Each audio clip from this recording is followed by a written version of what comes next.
Supreme court వ్యవహార శైలి మీద అలహాబాద్ హైకోర్టు వ్యాఖ్యానిస్తే అలహాబాద్ హైకోర్టు మీద ఇప్పుడు సుప్రీంకోర్టు ఆగ్రహం వ్యక్తం చేసిన అలా ఆందోళన వ్యక్తం చేసింది.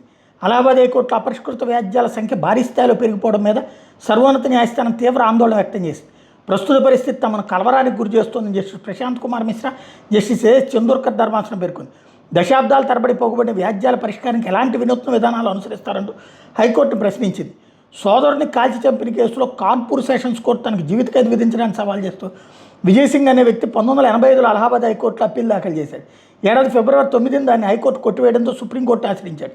ఈ కేసు విచారణ సమయంలో 40 ఏళ్లకు పైగా నిందితుడి అప్పీలు అపరిష్కృతంగా ఉండడం మీద సుప్రీంకోర్టు ధర్మాసనం ఆందోళన వ్యక్తం చేసింది.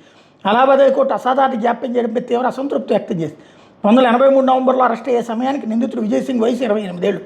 మొత్తంగా ఈ 43 ఏళ్ల కాలంలో విజయ్ 3 నెలలు మాత్రమే కస్టడీలో ఉన్నాడని, తన అప్పీల్ మీద తీర్పు కోసం ఎదురు చూస్తూ బెయిల్ బయటే ఉన్నాడని సుప్రీంకోర్టు ధర్మాసనం గుర్తించింది.